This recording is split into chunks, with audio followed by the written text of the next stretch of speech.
courage. Alors, t'as vu comme ça grimpe? Mais scoute-toi, c'est pas loin, raté. Encore il est à tout.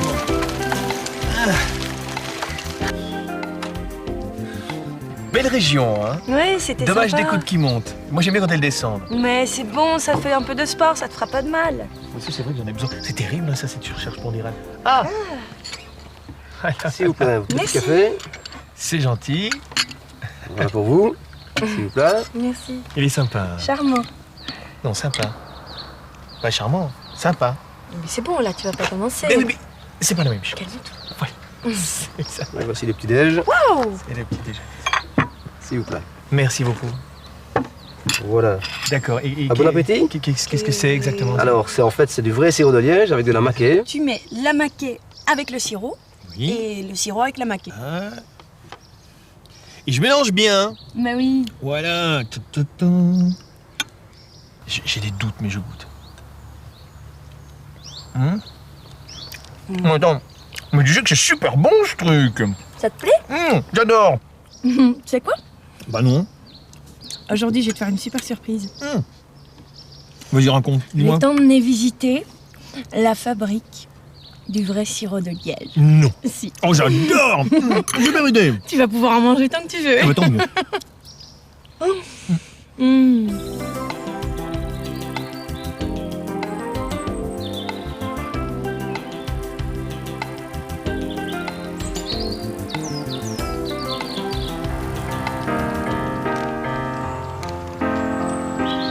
Tu vas venir ici. Arrête de râler, c'est vachement bon, regarde. Juliette emmène Patrice à la découverte des vergers du beau pays d'Aubaine. Les pommiers et poiriers fleurissent durant seulement quelques jours au printemps et créent un merveilleux paysage de fleurs blanches au milieu d'un écrin de verdure. Durant l'été, les fleurs se sont transformées en fruits prêts à être récoltés dès la fin août.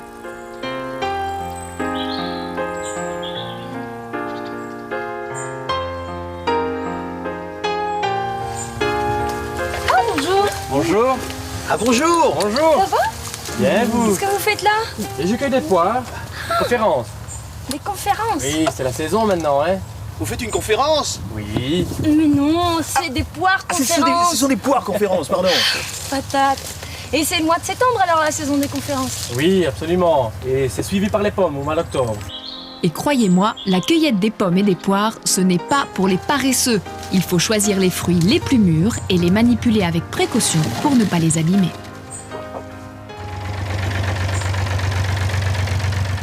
Dis, ça va? Ah bon, ils sont comestibles? C'est la bonne saison pour les manger. Ah, pas. Bon, on n'a pas une autre pour... Oui, si, Vous avez des machines pour vous aider ou... Oui, bien sûr. Mais pour cueillir, tout se passe à la main. À la main, Ah, tout ce tout se bazar? passe à la main. Ah oui, pour éviter Il y en les a coups. énormément. Oui.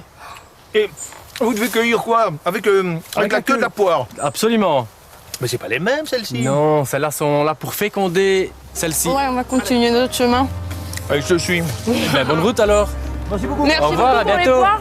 Avec plaisir, au Et bon revoir. travail, courage. Merci. Et en plus, tu prends un gauche, hein.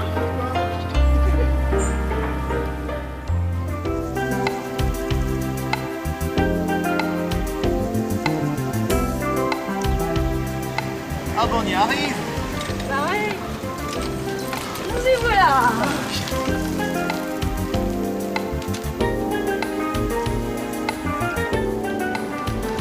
Eh ben, on est content d'arriver. Ouais, enfin. C'est joli ici, hein. C'est vachement vallonné la région. Viens.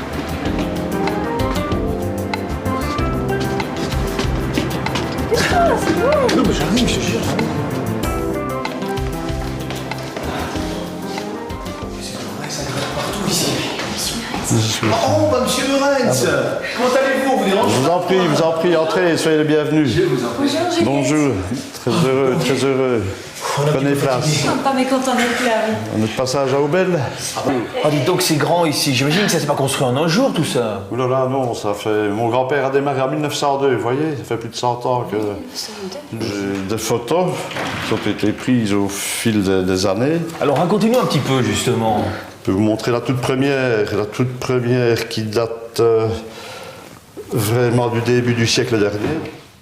Une ancienne C'est l'ancienne publicité. étiquette. Ah oui. Il faut savoir que mon grand-père nous a planté ici en 1902 parce qu'on venait d'inaugurer en 1890 la ligne de chemin de fer liant Liège avec sa chapelle. Donc actuellement, les entreprises s'implantent dans les zonings tout près des autoroutes. À l'époque, bon, ça s'implantait tout près d'une ligne de chemin de fer. Voilà une autre photo 50 ans après, vous voyez l'écart.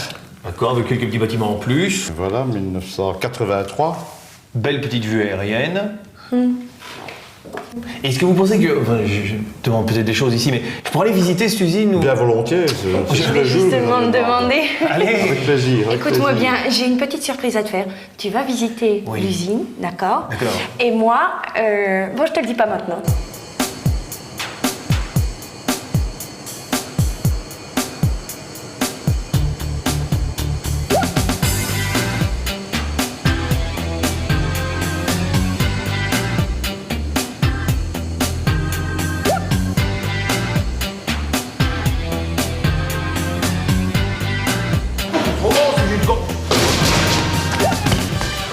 Je suis malin en plus. Des tuyaux partout. Oh. Je ne comprends rien.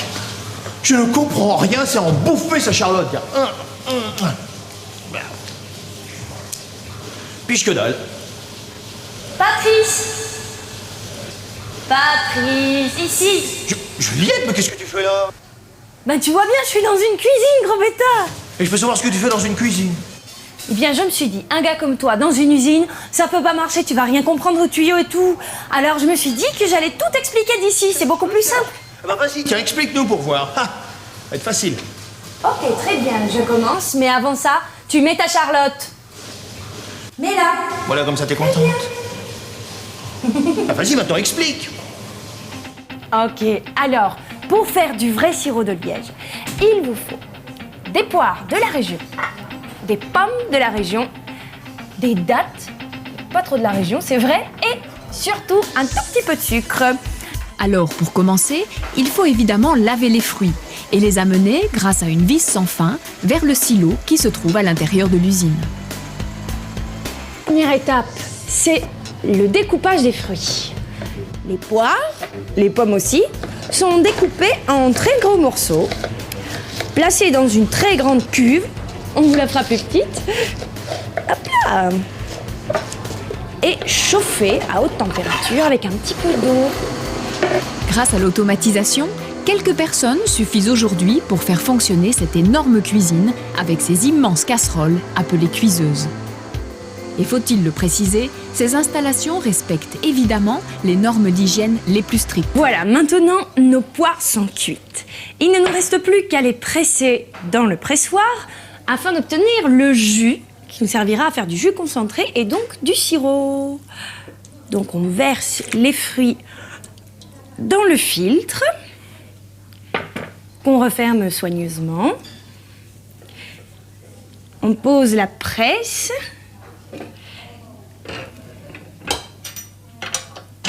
Et on tourne. Bon là ça risque d'être un peu long alors on accélère.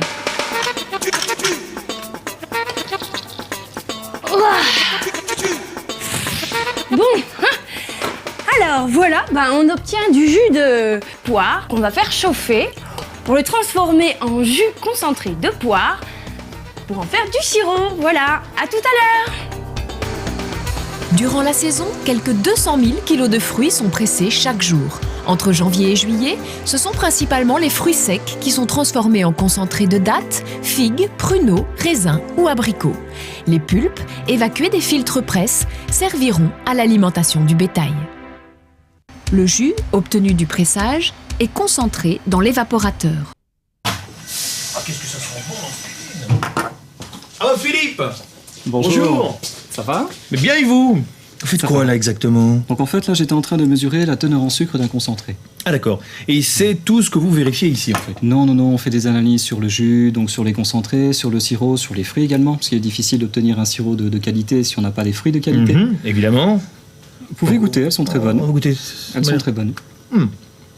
Très très bon. Alors, quelle est cette notion de traçabilité? Pourriez-vous nous expliquer un petit peu plus là? Donc en fait, quand on fait une production de sirop de liège, on doit pouvoir remonter jusqu'au lot de pommes, de poires et de dattes qui ont été fournis. Donc on peut connaître Voilà. le passé de ce pot par exemple? Voilà, au moins le consommateur sait ce qu'il a sur sa tartine. Ah bah ça c'est bien rassurant. Je continue ma petite visite. Bonne Je vous dérange pas continuation. plus longtemps. Au revoir. Merci. Au revoir. Très bonne celle-là.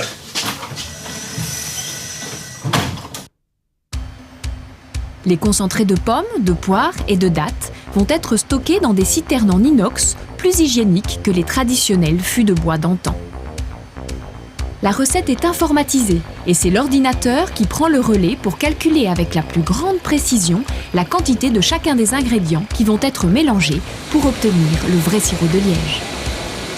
Alors maintenant, nous arrivons à la fabrication du produit fini. On dispose de 3 jus concentrés, un jus concentré de poire, de pommes et de dattes. Il suffit donc de mélanger les 3. Un petit peu de jus concentré de poire, de pommes et un tout petit peu de jus concentré de dattes. Et maintenant, on rajoute du sucre, un petit peu également. Voilà. On mélange le tout et on le porte sur le feu pour que l'évaporation se fasse. Et le sirop est terminé. Il ne reste plus qu'à le refroidir et la gélification se fait.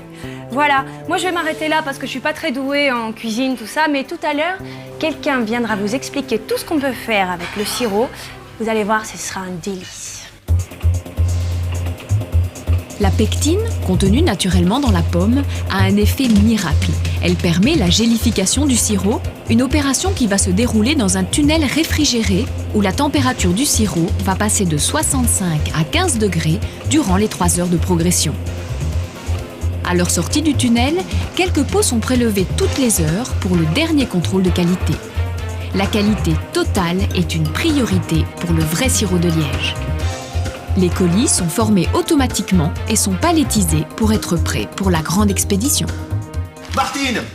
Ah mais qu'est-ce que vous faites là? Je prépare un petit assortiment, Patrice. Assortiment? Ah bah oui, parce qu'il n'y a pas que celui-ci quand même, que le vrai sirop de liège. 1947. Hein, le logo date de 47, il n'a pas changé depuis. Il n'a pas changé depuis. Voilà. En plus de l'original, on a le pruneau et l'abricot. Et alors ceci, tout ça? Ça, c'est pour l'exportation. Poiret, c'est notre gamme sans sucre ajouté, qui est vendue dans le créneau diététique. D'accord. Pomona, avec des betteraves sucrières et des pommes. Mais alors, en plus de tous ces sirops, nous fabriquons aussi des concentrés industriels. Ah bon? Mais alors vous me parlez d'exportation, vous exportez où? On exporte aux Pays-Bas, en Allemagne, en Italie, en Angleterre, un peu en France. Et puis on va même jusqu'à Singapour. Vous allez jusque là-bas au bout, vous? Moi non, mais les produits? Oui. Ah bah oui, ah bah tiens. Eh ben écoutez, moi je crois que ça ferait très plaisir à Juliette d'avoir un petit peu de tout. Et un petit livret de recettes avec? Malheureusement, plus que besoin. Oh Michel! Salut Patrice. Vous allez bien? Et vous-même? Ma petite Juju. Martine m'a lesté de poids énorme. Ah mais ça tombe super bien, on en a justement besoin. Qu'est-ce que vous allez nous faire, Michel, avec ce sirop de liège? Oh, 2 petites recettes, sympathiques. Peut-être 3, on verra bien si on a le temps. Allez, on va préparer une brique. On va commencer par une brique, non pas une brique de maison, mais une brique de chèvre chaud avec des petites pommes sautées, avec bien sûr le vrai sirop de liège, un petit flambage sympathique. On est parti. Allez, ça chauffe, regardez. Du vrai beurre, du beurre de ferme. Regardez ici, une belle tranche de 5 mm. Voilà, c'est ça.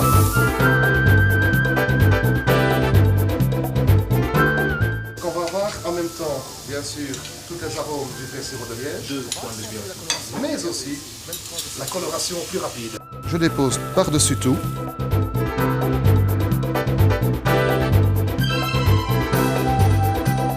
Voilà les amis, regarde un peu comme c'est joli tout ça.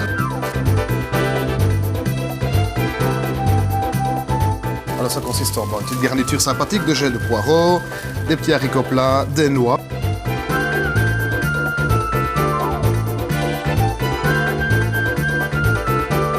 Mesdames et messieurs, vous avez ici un extraordinaire brique de pommes et poires, sautée au sirop de liège, déglacée au secret de rocheux.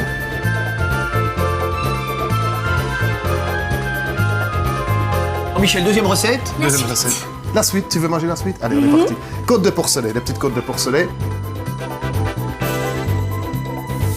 D'accord?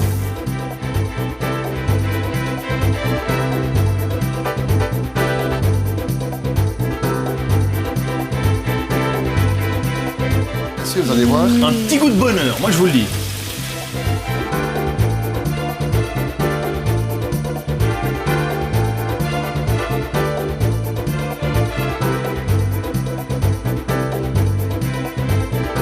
Et des petites fleurs.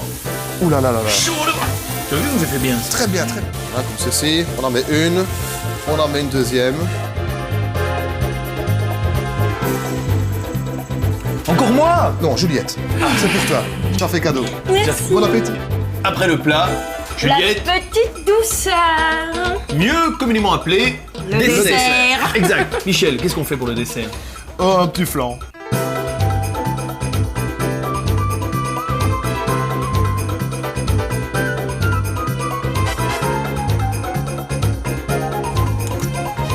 Du lait chaud, des œufs. Rien de bien compliqué. Hein. C'est très bon.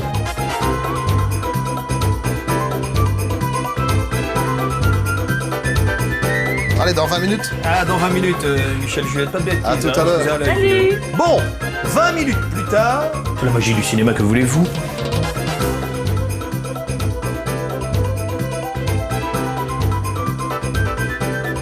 Et on y va, c'est parti.